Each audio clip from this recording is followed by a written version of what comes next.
The Guns on Pegs podcast is brought to you by ITAP Group.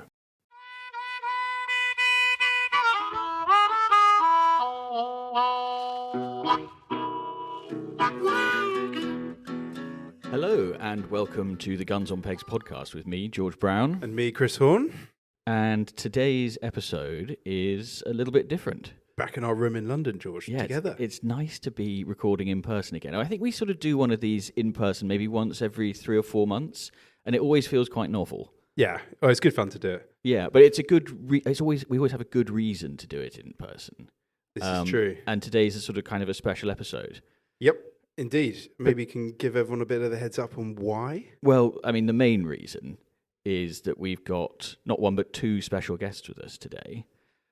So probably without further ado, why don't you go ahead and introduce the first guest? Absolutely. Are you going to do the second? Because you've been on before. Yeah, I think I will. So the guest that hasn't been on this particular pod before has a background in farming, always had a passion for countryside and field sports.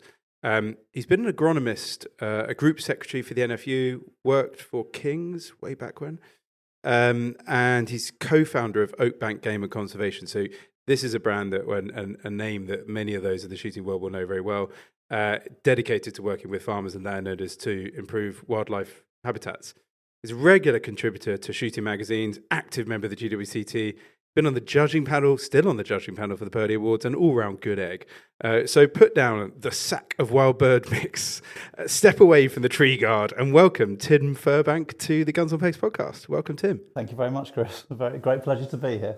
It's fantastic to have you with us, Tim. It's funny, sometimes we have people on and their name has been on our list of guests or potential guests for quite a long time, and yours is one of them. So it's sadly, I've been on quite a few lists, but I'm not sure. Not that sort of list, I hope. No, exactly. And so our second guest doesn't really need any introduction. He's been on the podcast twice before, so I think that makes you the person, apart from Chris and I, who's been on the podcast more often than anyone. No introductions needed. Welcome back, Marcus Janssen. Oh, thank you very much. I'm very honoured to be back again, to be back on the pod for the third time. We apologise as well, though, because each time you've been on with a friend. That's true. This is true. I'm obviously not enough on my own. It's bring a friend to work. I just wondered if we were really scary and Marcus needed moral support every time. Or he needs his hand holding, possibly. Well, thanks for having me, as always. It's good fun to be here. Well, we've got a really good reason for doing this podcast as well, which we'll come on to in a minute. But it is the hottest day of the year so far. It's 3:30 in the afternoon. I think we should probably start with a drink. Now, it's a bit of a different what's that you're drinking because we've all got beers from the same brewery. So before we go any further, I should say a big shout out to our friends at Blocks and PR who've hooked us up with these particular beers. But Chris, why don't you kick us off and tell us what you're drinking? So I have I bought a bottle that when we opened the box, I grabbed straight away because it says right in the middle of it, Suffolk Pride, which is means a lot to me. The brewery itself is Malden's Brewery in Sudbury, very near where I grew up. The oldest brewery in East Anglia, apparently, operating since 1795. Family-owned brewery with a passion for making great traditional beer. So, yeah, this Suffolk Pride is absolutely beautiful, and especially, as you say, on a day like today. Although, having said it's the warmest day of the year so far, that could be any day between now and the next 45. Well, that's true, yes. Well, what was it? What was the statistic that someone came out with at lunchtime? Just for clarity, today is the 1st of May, and somebody said, it's the hottest start to May ever. And we're 15 hours in. Well, it feels it though, doesn't it? Yes, it does. Yeah. Marcus, what have you got?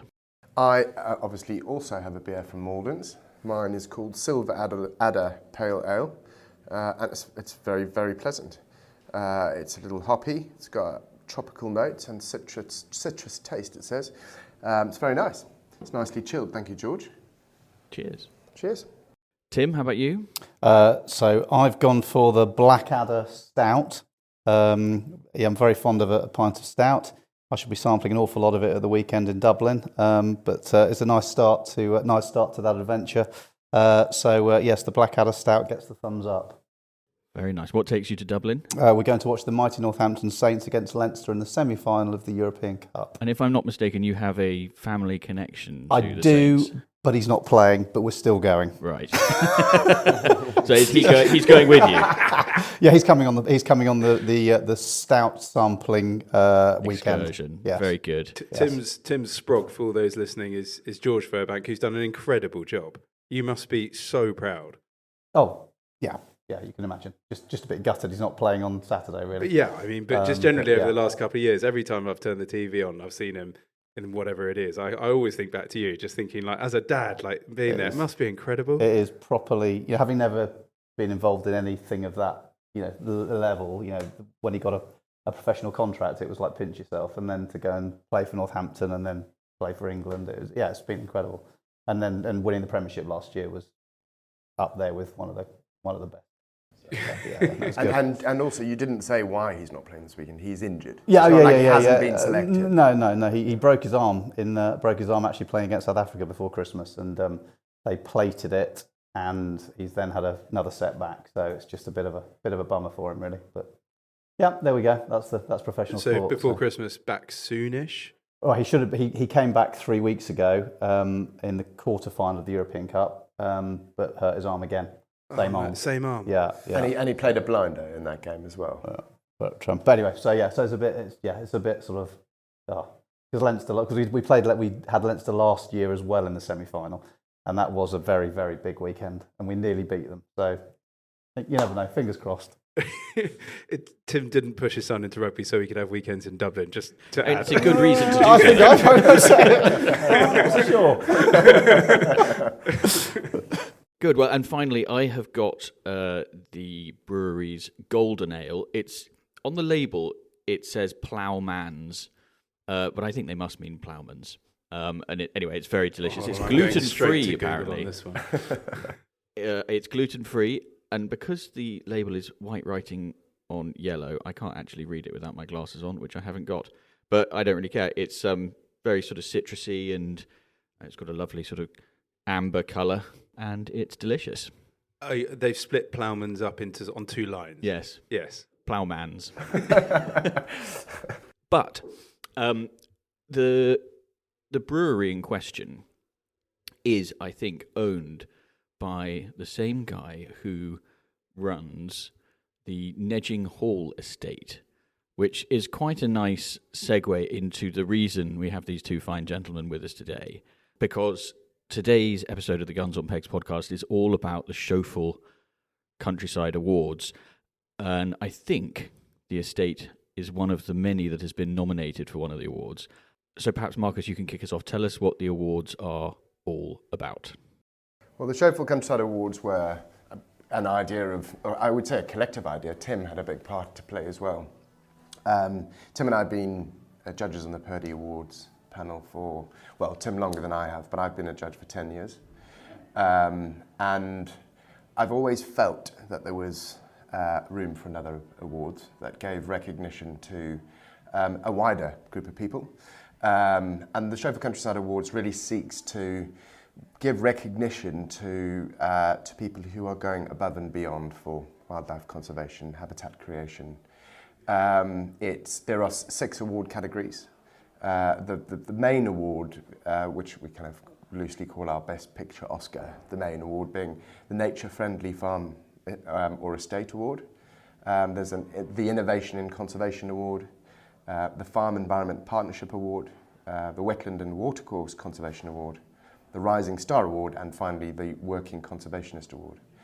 And all of the award categories are obviously quite different, but they all seek to do the same thing, really, is to give recognition to people who we feel really deserve it, who go above and beyond the call of duty and in creating and managing habitat for wildlife effectively and making farming more wildlife friendly. So, I mean, one of the obvious questions that Chris and I were going to ask is how they differ from the Purdy Awards. It sounds to me like that where the Purdy Awards are quite strongly focused on the game side of things, this is a bit of a wider net. That's exactly it. The Purdy Awards are specifically focused on shooting, on game, whereas we're seeking to sort of widen the net effectively. Throughout the years, we have met some incredible individuals, passionate people who are doing extraordinary things. And part of this is also about telling those stories as well. It's not just about giving recognition to people, but it's about giving them the exposure that we feel they deserve. So we're putting a lot of time, effort and investment in telling those stories once we've unearthed our winners, which we'll come on to. So yeah, it's about sort of broadening from shooting specifically. And I think what you said about the exposure that they deserve, it's also exposure that their work should be exposed to a wider audience, because more people need to understand and realise just what these people do and the benefit they're providing for the countryside. And I think I'll go back about the Purdy Awards. I think you're right, but I've always seen the Purdy Awards as being a conservation award, but it's shooting that's driven the conservation. So they're not just shooting awards, and I think that's one of the things that I think people get a bit confused about. My feeling with the Purdy Awards is the Purdy Awards are about conservation, but it's shooting driven conservation. So we've had several entries for the Purdy's which were very, very good conservation, but shooting was a real minor thing. And what we want is the shooting to be the driving force behind the conservation, which we all know is fantastic. You know, if you want to go and see wildlife in this country, go to a shooting state. A well managed shooting state. But what Marcus is doing is it's kind of broadening that massively, because there are so many people out there who are doing huge amounts of conservation who aren't interested in shooting. So of the nominations that you've had, how many of them have literally nothing to do with shooting, do you think? Well, I don't know that. I didn't actually look at the number, but there are quite a lot. That's good. Yeah, which is great. I would still say that the majority of our nominations have probably got some link to shooting or connection to shooting. But shooting may not be central to the nomination itself, but there are some that have got literally nothing. But even some of those, the really interesting thing is that, you know, the ones that are showing the biggest benefit to wildlife may not have a shoot, but they are doing the predator control as well as creating the habitat. Or they're controlling the deer. Honestly, as you say, exactly, the deer, the squirrels, you know, foxes, they are doing that crucial work that we know without the three-legged stool, you don't get it. So. Absolutely. And given your background and all these wonderful estates that you go to, do you feel that over the last sort of 10, 15, 20 years, that the drive and the work that people are doing at ground level on farms and estates all over the UK is getting better and needs more recognition? Or do you think actually, I'm wondering what your sort of your feeling is over the state of nature at this level, rather than at the way that the press talk about it?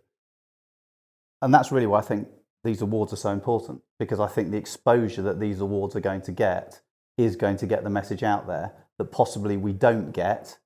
You know, I think the Purdy Awards can be quite focused on, if you like, the shooting press, which is great, but actually is it going out to the wider populace? And I think these awards will go out, but there still has to be, you know, an appreciation, and there will be an appreciation that, you know, these estates are doing all these different things to create this amazing, you know, wildlife habitat.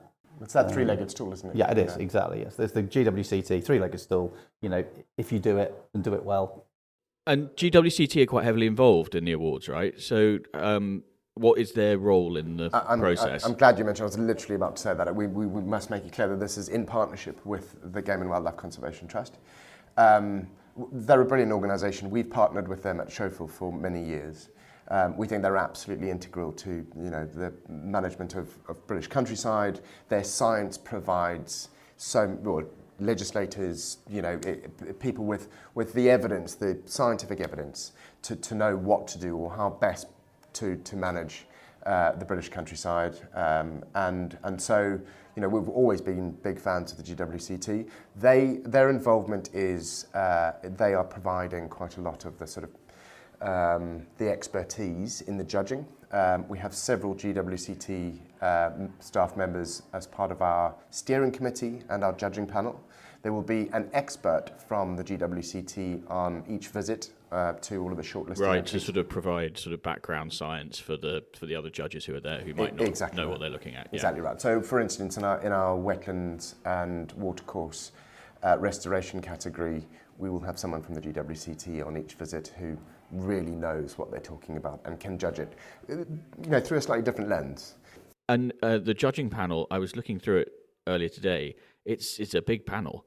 I'm not going to ask you to name all 21 judges, is it? But there are some big names on there. Could you just pick out one or two who you think people would maybe recognise or be interested in being there? There's a couple of reasons why we have quite a big judging panel. The first is geographical coverage. We don't want to discriminate against an estate that's in the north of Scotland because it's difficult to get there. So we've got good geographical coverage. We've got experts from various fields within our judging panel, which we felt was very important. We do. We have a really great judging panel. I mean, Tim is a great judge. I've learnt more from Tim about habitat management in the UK and conservation than I have from anybody else. So as Purdy Award judges, I try to sort of, when we shortlist entries, I try to visit shortlisted entries with Tim, who I've learnt a great deal from. So he was the first person we asked onto the judging panel. But we have Roger Draycott from the GWCT, who's just a font of knowledge, incredibly knowledgeable.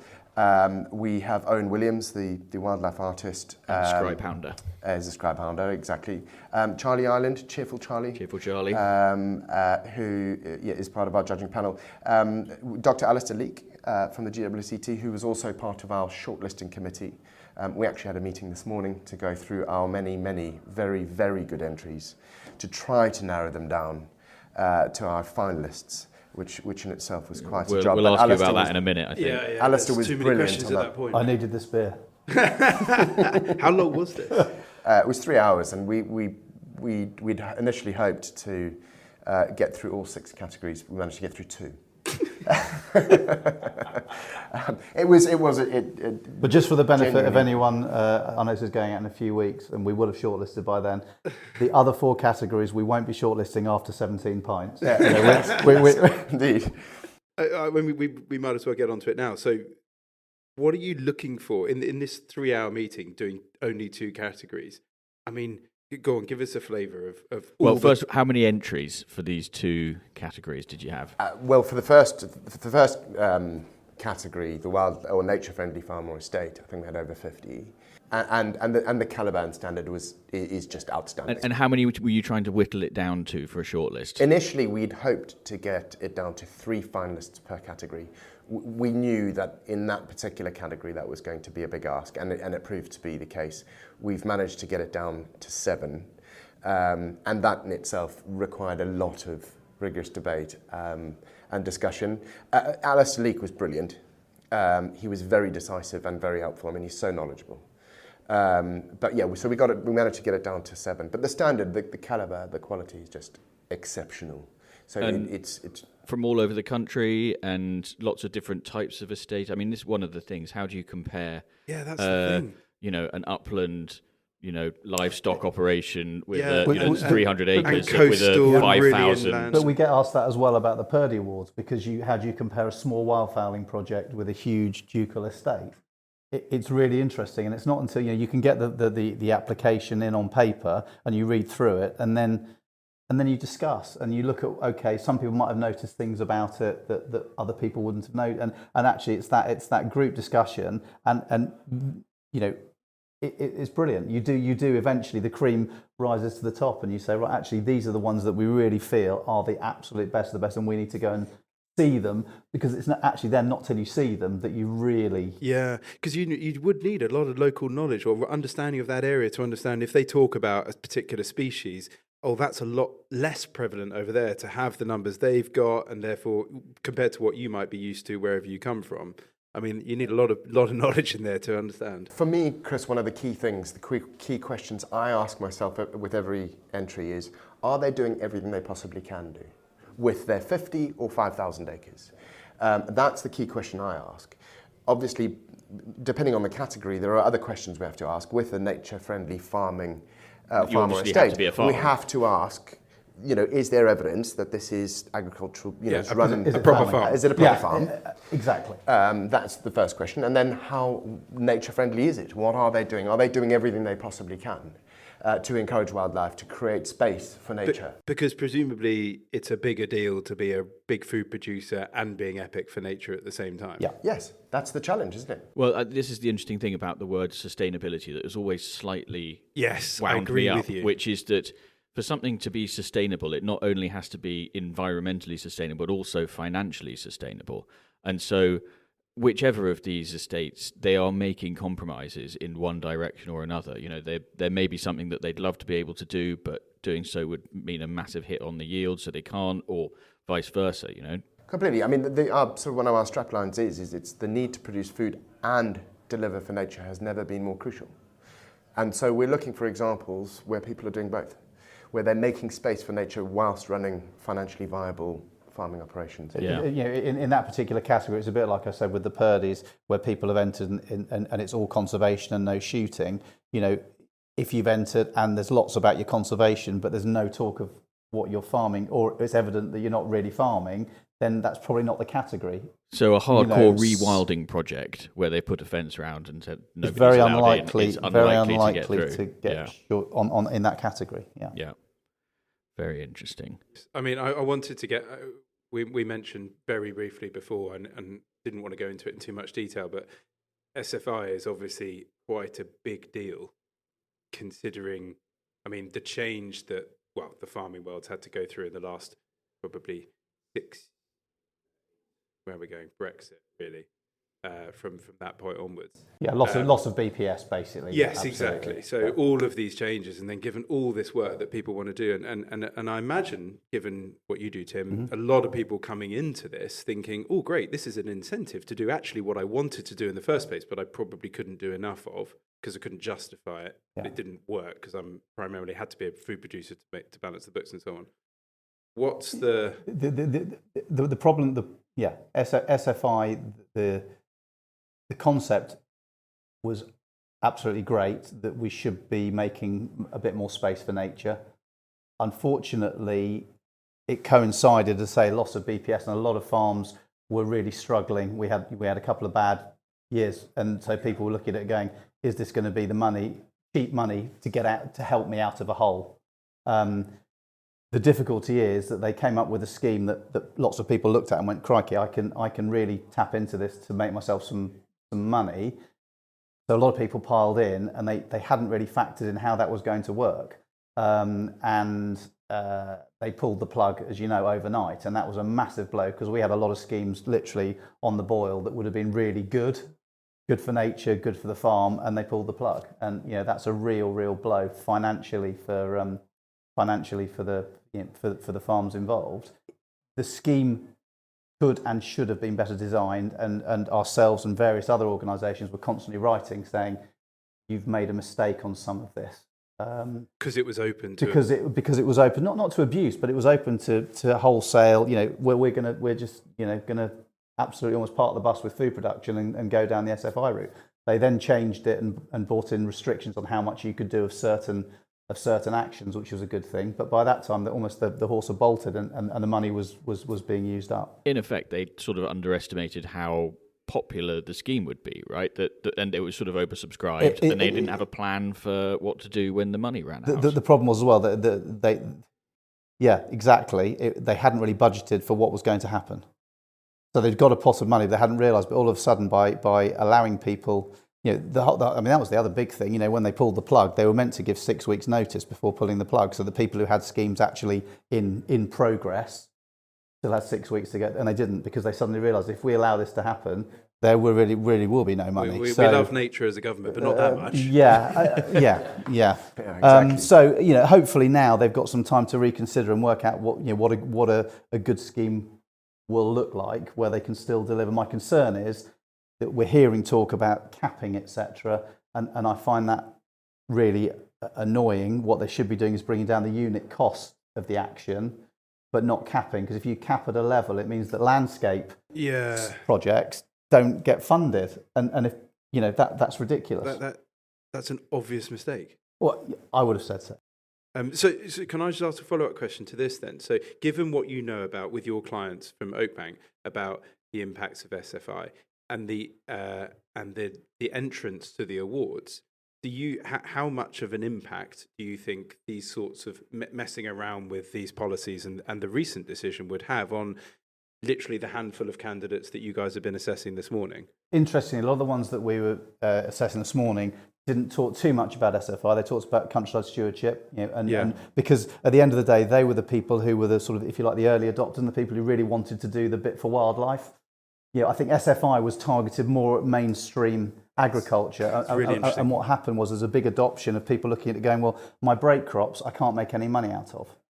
And actually, SFI was offering an opportunity to have a break crop that wasn't going to make them much money, but it certainly wasn't going to lose them money. It kind of de-risked the break crop. Yeah. So you could put a legume fallow in, which was probably going to be about cash neutral, but it was good for your soil, much better than leaving it fallow. Yeah. Good for your soil, give you a good entry into wheat. So people were looking at that and going, well, actually, why would I grow peas or beans or oilseed rape, which are inherently risky, and 1 year in, probably 1 year and two, at losing me money, when I can grow something that's not going to lose me money? It's going to give me if you like, a baseline. So whether that was good for nature is questionable. It's a very really good point. So SFI was more used as that kind of, if you like, a business tool within farming, rather than countryside stewardship mid-tier, which was more about habitat creation. That's really interesting. I haven't heard it explained to me like that. I'm not a farmer by trade, but obviously spend a lot of time talking to people.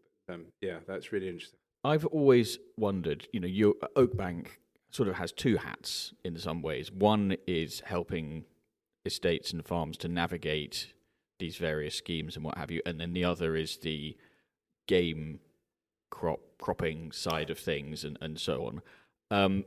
To what extent have those various schemes had an impact on the way people manage their shoots? That's been great. So countryside stewardship and SFI with the winter bird food payment, so many shoots now, have not moved entirely away from maize, because maize is the sort of the standard. We know we can grow a crop of maize. We know we can keep it clean. We know game likes it.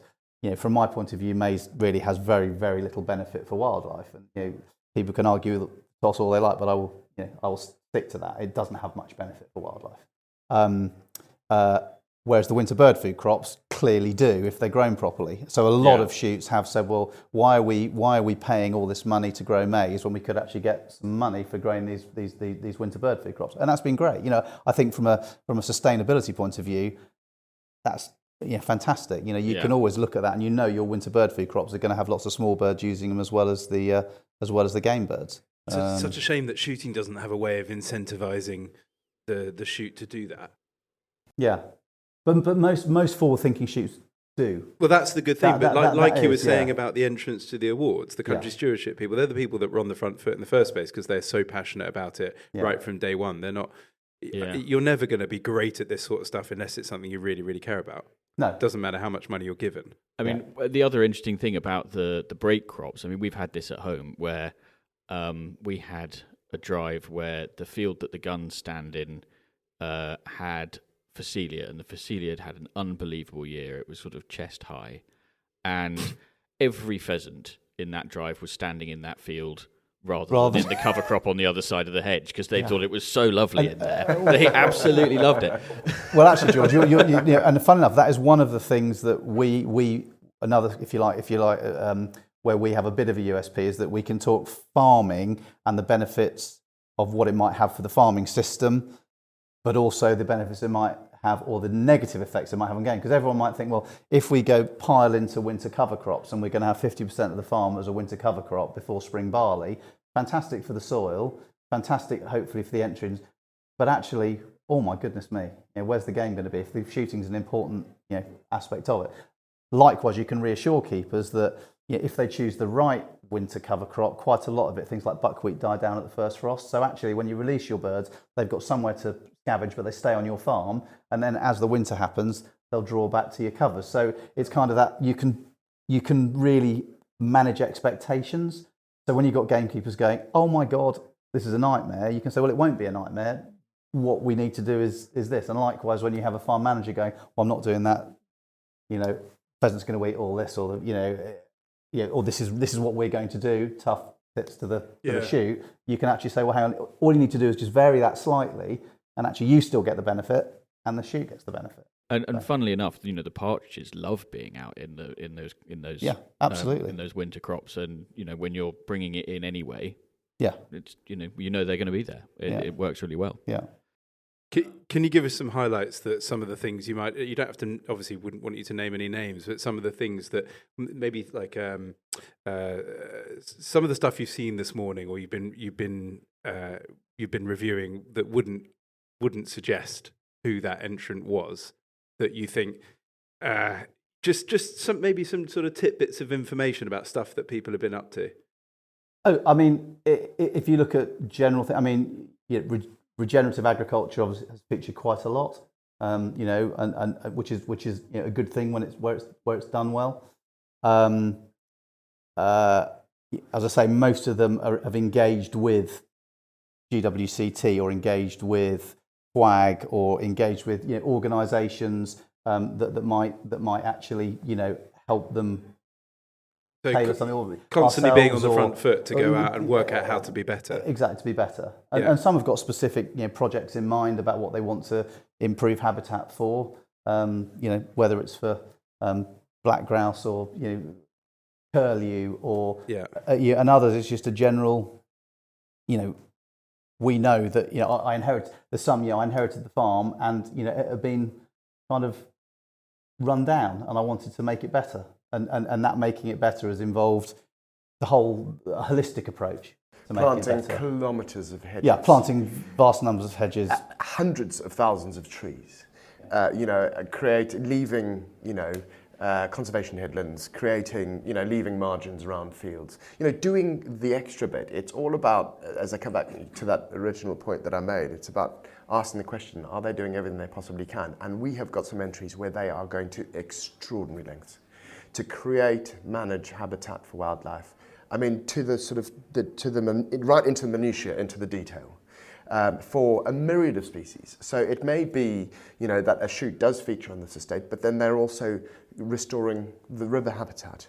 They're doing projects on voles, or they've had ecologists come and do butterfly counts and surveys. Things that are not linked to shooting. Restoring wildflower meadows. There's another really good one. Restoring wildflower. Where there was only sort of 6 hectares of this very rare wildflower meadow area, and by harvesting the green hay and allocating other areas, you've expanded the area of wildflower meadow, and that's things where like that. That's where they're harvesting the hay and then scattering it elsewhere to seed other areas. The lady near us did that recently, and I wasn't aware of this. And I was asking her as they were doing it and recreating, and they've actually been funded. That this is the farm near us. They've been funded to try to support that, but then off their own back, obviously gone to much greater lengths than the funding would allow to try and then spread all that stuff all over the other areas. And I think, about this time of year, we're going to start to see whether it's worked. Starts to make a difference. And it takes a long time. Yeah. Regenerating native wildflower meadows is not it's like a 10-15 year job, exactly, isn't it? Exactly. And managing it for that period, and you see the species composition change, and gradually, if you manage it properly, you will get improvement. But it's the mindset of commercial farms where they plant and expect to see it green and expect to see it flowering, and it's just trying to change that mindset. No, this is a 15-year project. So in the first year, when it really looks pretty crap, it'll look worse before it looks better, sort of thing. Exactly right, George. Yeah, it's going to look worse, and it's trying to understand. The number of places I've been to where people have sprayed something off, gone. Well, it's rubbish. We topped it. It was all looking a bit lank. And I've walked over it like 10 days after it's been sprayed off and gone, this is going to be fantastic. And they've gone, what do you mean? And I've said, this is going to be fantastic. I went, we've just sprayed it off. I went, you're joking. Oh, no. And you're pointing out all the different flowers and they go, oh, we just thought it was weeds. Oh, no. Oh, no. So it's kind of, yeah. So managing expectations is really important. I can give you, I'll read you an extract of just one. I've just literally picked out one entry, and I'm going to try not to divulge where this entry is.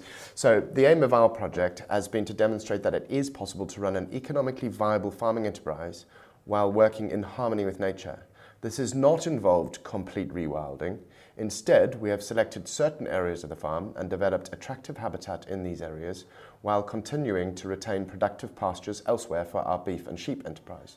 We have planted, and this is on a relatively, well, on a small farm, we have planted over 160,000 trees and shrubs, introducing 42 native species and restored or planted new 17 kilometres of hedgerows along traditional boundaries, all double fenced to exclude livestock. The whole of our section of this particular river has been fenced to protect the riverbanks, and we have added 9 ponds to the original 3. Over 300 bird boxes have been erected to attract tits, flycatchers, owls, kestrels, doves and various other species. We have restored all of the 18th and 19th century buildings to the farm. The increase in biodiversity has been astonishing. We have now recorded 146 bird species, of which 82 have bred here. We have all the mammals which you would expect to see in this particular area, including otters, polecats, foxes, badgers, roe deer, hares, water voles, and 8 species of bat. Butterfly species. 8 species of bat? That's all of them, isn't Butterflies. it? No. Butterfly species include brimstone, marsh fritillary, and over 20 other species, and we have recorded 16 species of dragonfly. Reptiles and amphibians have benefited greatly from the new ponds. Next, we plan a botanical survey to document the many new plants which have appeared. That's just a small extract of one entry. That sounds like someone who's passionate. Astonishing. And they weren't good enough to get shortlisted. That's fantastic. How many of the places that you've been looking at are involved in wider projects? Because obviously, doing what you can on your bit is one thing, but then landscape scale stuff is one of the categories. One of the categories is exactly that. It's the farm environment partnership. Partnerships. Right. So that's what that category is. There is a category for farm environment partnerships because they are absolutely, if we're going to get landscape scale wildlife recovery, then they are really important. And this is something that the GWCT are really passionate about. I think it's one of kind of Teresa Dent's. Well, they basically invented the farm cluster. Yeah. I remember the first one they had in I can't remember, the sort of South Downs or Chalk Valley somewhere. I can't remember. Yeah. And unbelievable when you can get together. I mean, it just shows the power of shared thinking and shared ownership. But do you remember when we went to Matt Ridley's book launch? We were talking to that black grouse scientist from Finland. Yes. And we were talking about, black grouse having once been in every county in the UK and, whether you could ever, go as far as trying to reintroduce black grouse, say, onto the South Downs. And we were talking about Arundel and the size of the Lek area. Oh my that gosh. Effectively meant that unless you could get basically everything from Brighton to, Bournemouth, it would be a pointless exercise. Yeah, this amazed me. I can't remember the size. I think he said that sort of between Leks you kind of need 60 kilometres or 60 miles. I can't remember, but just this vast area because the hens will travel so far. Yeah. Between and so if we wanted to have black grouse in the south of England, humans have just got to go. Like this. Yeah. Well, like a lot of things. Yeah, exactly. Yeah. But it was just to the scale at which we've got to get out of there, which I found absolutely unbelievable. And it kind of makes you realise how far we've gone and why these people you're talking about now are so crucial, just to sort of keep the fingernails, attached to keep the whole thing going. Well, and that's exactly why the likes of Teresa Dent and the GWCT have been sort of so proactive in creating these clusters, these farm clusters, where you have the farmers working together to create landscape scale difference and change. And so there's been some outstanding entries in that category as well. We've still got 4 out of our 6 categories to shortlist, and there are exceptional entries in every single one of them, which is just brilliant. So one of them, I think, is aimed at, I can't remember the title, but it seems to be about sort of youngsters. Rising Star. Rising Star, that's the category title. Yeah, and again, we actually, that is the other category shortlisted this morning, and there are, it was tough. We have managed to narrow that down to our 3 finalists, and it's going to be exceptionally difficult to pick the winner out of those 3. If they don't turn up to an interview wearing a Schoffel gilet, that may be a criteria, yes. Well, actually, I did mean to ask you, this is a Schoffel initiative, your idea, born out of your collective experience doing the Purdy Awards, but what's in it for Schoffel? Nothing really, to be honest with you, George. It's a desire to actually do something good, really. One of our brand pillars is guardianship, and I have for a long time felt that we should be doing more. But, our consumers, our customers are, the countryside, the people of the countryside, and they've built our business. And so we felt that we should be doing more in that regard. We don't really stand to gain anything. It's costing us a lot of money. We're putting a huge amount of time and effort into it. Will Pocklington, as many listeners will know, is our head of content. He's doing an exceptional job in creating content around this. He's dedicating a lot of his time to drumming up entries, to getting great exposure. It's our strapline is to celebrate, to inspire, and to engage. And so we're taking it seriously, but no, the answer is we don't stand to gain a huge deal from it. I mean, it's a passion project. What wonderful fun for Will, though. I mean, as a content creator, what an absolute dream to just have all of these amazing stories to be able to focus in on. Yeah, and you'd be hard pressed to find a better person to execute that. He's doing a brilliant job. So yes, it's a passion project. I mean, it's going to be. Don't get me wrong, it's going to be hugely rewarding. It already is. The level of entries that we've had, we've been blown away, really. And I think the judging process is going to be fun. It's going to be tough to determine our winners. So everybody's going out now then. Well, once you've done the other 4 categories and shortlisted them, your teams of judges are going to go out and visit all of these places. Then what? So yes, we will divvy out the various finalists among the judges, depending on where the judges are based and what their personal expertise are. Then each visit or each finalist, there'll be a written report submitted. We'll collate all of that. By the judges? By the judges. The judges will collectively write a report on that particular entry and with their thoughts and recommendations. We will then collate all of those finalist reports, and then the entire judging panel convenes to discuss each one in turn. It's going to be a fun day. And then there will be a voting process where we hope... It'd be like choosing the Pope.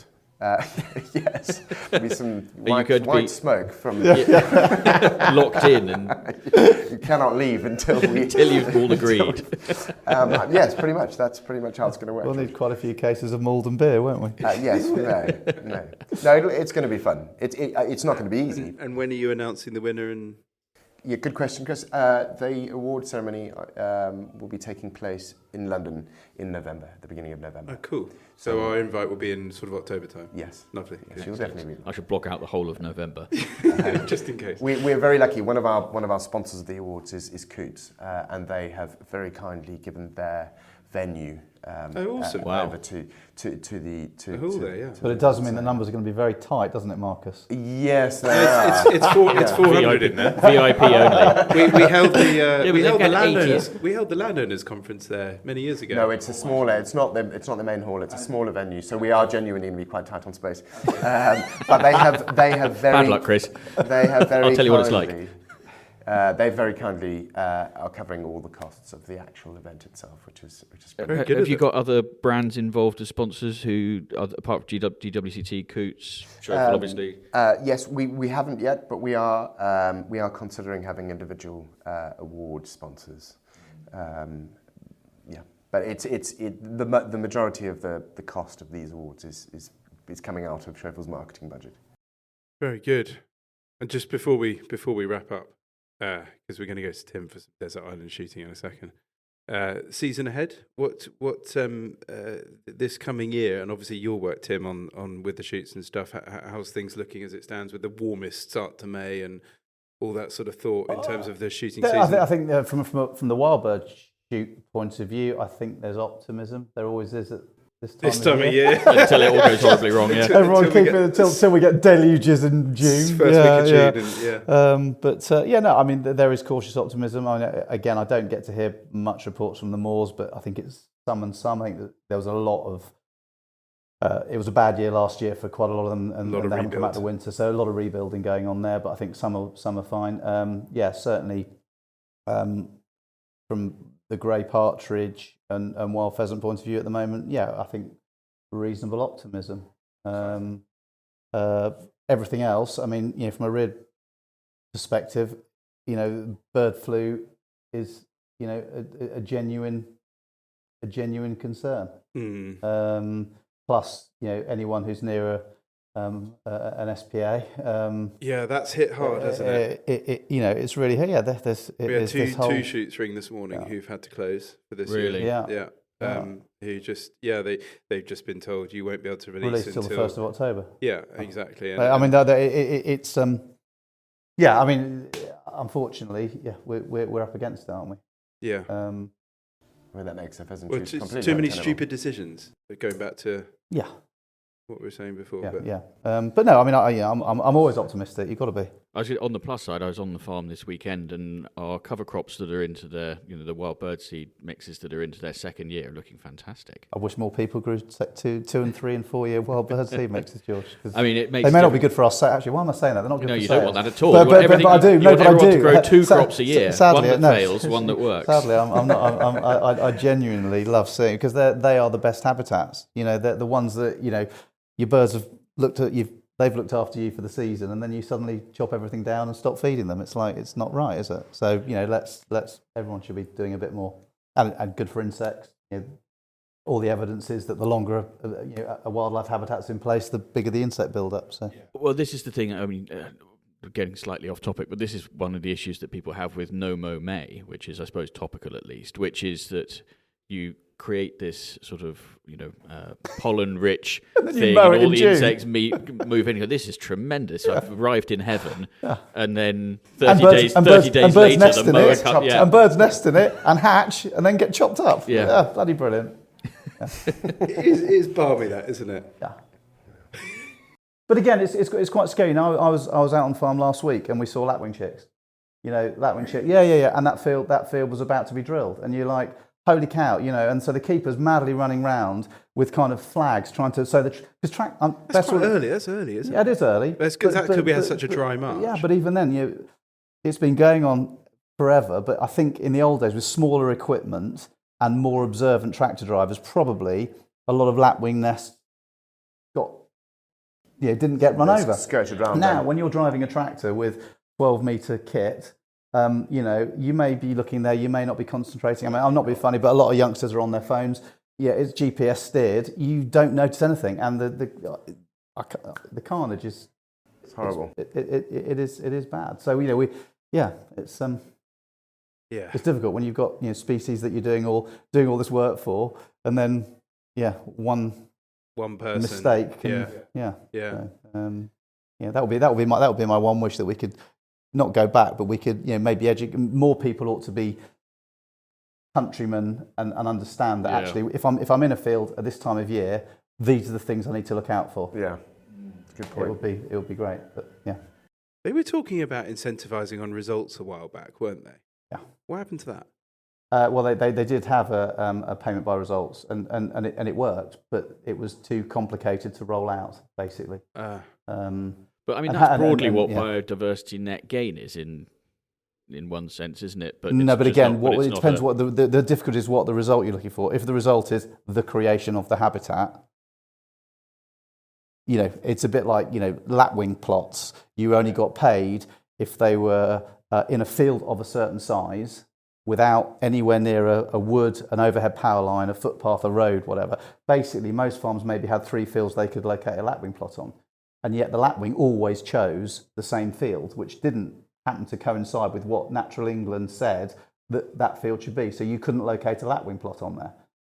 So you're trying to get the lapwing. So you're trying to get the lapwing to move. They won't. They're very, very loyal. They will come back to the same field. And if you know they're coming back there, just put the field into. But you can't get the money because it's not the right. So and that would be much more payment by results. Right. Yeah. Absolute madness. And then you've got the likes of the RSPB at Hope Farm, who put in all these lapwing plots, and they get plenty of lapwing coming, but they don't do the predator control. So all that happens is it's a lovely sink. So the lapwing come, they lay their eggs, and they hatch their chicks. I asked the question of the RSPB at Hope Farm: how many chicks do you fledge? Oh, we don't count. There is never an easier animal to count how many chicks they fledge, probably, than a lapwing but they don't count them because they know they don't fledge. Because they get eaten. Now, I'm quite happy to be contradicted. And if anyone from the RSPB is listening and they know that for a fact how many lapwing chicks they do fledge, great. I apologise. But also, if you're the RSPB, you count stuff. Like, there's no way they don't know. They do plenty of counting. There's no way they don't know. They just don't say. Accounting. But so it's just, I always think these things, I don't think lapwing plots should be, I think they should be able to locate where the lapwing are, and you should get paid if you can successfully fledge lapwing. That would be an easy one, wouldn't it? Then everything needs to be run locally in a massive way then, because as you say, that's a nightmare. If you don't do the predator control, then probably don't. So what they should be incentivizing is rifle ownership. Yeah. Or ammo consumption. I think you should write to Steve Reed and suggest it. It's the exact opposite to what I suggested, which is a tax on rifle ammunition and shotgun cartridges. People were not happy with that article. No, you weren't.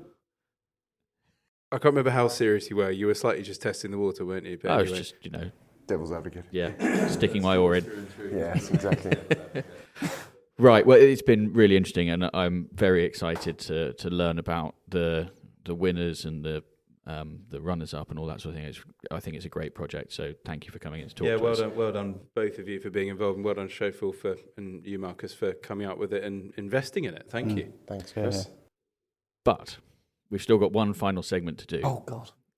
And it is Desert Island Shooting. It's our traditional final segment of the show. And the conceit is this, Tim. The extinction level event asteroid hits tomorrow. Your affairs are in order, your loved ones and your enemies are reconciled, your dogs are fed, and the tomatoes are watered. Your last day begins how? There were so many things that I thought about, George. but I'm basically going to drive up to Yorkshire with some of my best mates, and we're going to have... I'm assuming this is going to happen in round about November, this end of the world event. You have the time machine, so you can have it when you like. like. Yeah, that's fine. So we're going to go, and it's going to be a really nice sort of windy, cloudy day, and we're going to go and shoot walked up grouse, and we're going to walk blooming miles. We're going to fall over. We're going to have a lot of fun, and then we're going to retire to a very nice Yorkshire pub where they serve Timothy Taylor's Landlord, and I shall be absolutely trolleyed by the time the asteroid hits.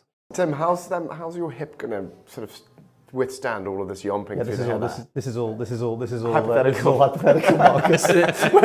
This will be the first time that this is assuming my hip's been sorted out by then. The GOP time machine has a sort of fully functioning hospital as part of it. Yeah, exactly. So we're adding to the array of machines we've got. I've just topped your glass up with some Mole Trap Best Bitter, which is as close as we're going to get to Timothy Taylor's Landlord. Okay, so you can enjoy that. Very fine. Yeah, for those who don't know, Tim played rugby back in the day and is basically a walking, just broken man. I was going to say walking or just a limping broken man. That's great. So with your friends, old shooting buddies, dogs. Your dogs, team of experts? Actually, to be fair, there'll be a lot of, if anyone who knows me is listening, they'll be laughing if I say I'm taking my dog, because that could completely ruin the day. If I've taken him out for about a 17-mile walk beforehand, the heather might slow him down a bit. But he would have an awful lot of fun, that is for sure. Spaniel? What flavour? Yes, of course. I was going to say, I made the fatal mistake. I had one really good spaniel, and she was fantastic, but I put a lot of time and effort into her, and she was great. And I thought spaniels aren't as hard as they count. Yeah, how wrong. I can vouch for that. Anyway, so Decker, he would be there. Of course, he'd be there. Yes. To be fair, he's a great dog. I mean, he's loony but no, he's just deaf and well behaved. Yeah. But when I was thinking about it, I was thinking, I always have I'm very lucky. I grew up on a farm. We had a shoot at home. So a lot of my shooting is done, reasonably locally. But I do get to shoot some very, very lovely places. And, but really for me, a shoot day is about the people. I'm often asked, where would you choose to shoot a driven day? It would probably be Bedfordshire, because I've got so many mates who are farmers in Bedfordshire. And the farming community in Bedfordshire is so tight-knit. It's incredible. And whilst I hear the same stories every year, they're still bloody funny, and the hospitality is still, really, really good. But I love the wild stuff. I'd go woodcock shooting in Pembrokeshire. We've been the group has went up to the Hebrides. Love the wild stuff, really. But it is about who you shoot with. So for your walked up grouse, is there a particular moor that you have in mind, or? Well, I'm not exactly a connoisseur of grouse moors, it has to be said, but I'm very lucky that a friend of mine has got a place in the Yorkshire Dales. So we would head up there into Bishopdale and have a little walkabout like we did last year. Actually. Have you got an eye on the pub you're going to?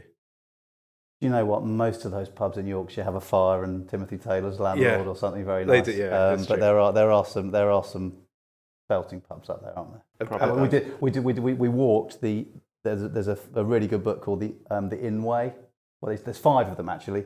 The Inn Way to the Yorkshire Dales, the Yorkshire Moors, Peak District, the Lake District, and Northumberland. And this guy basically has written a book. It's a circular walk that takes a week. It takes in every pub on the route.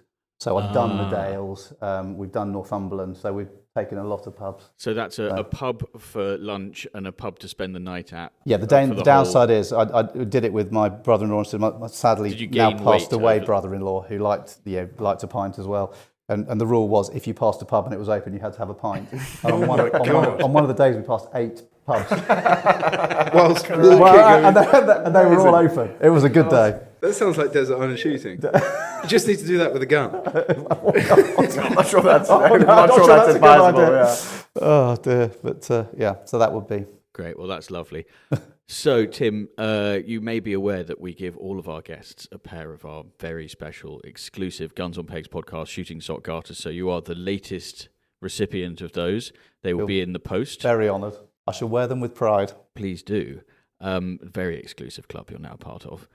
So before we go, all that remains for me to say is that there is a final reminder to anyone listening that they can get their hands on a pair of the very exclusive Guns on Pegs podcast shooting sock garters by sending us your shooting dilemmas for us to resolve, or sharing your unpopular opinions, or sharing forgotten drives, podcast suggestions. Just drop us an email to pod@gunsonpegs.com, and if we read it out in the next episode or any future episodes, we will send you some garters. I've got very confused about the timeline of all of this, but Chris and I will be back at some point in the future with another episode. I'll be back with the other guys in a couple of weeks' time after this one comes out. But until then, thanks very much for listening, and goodbye.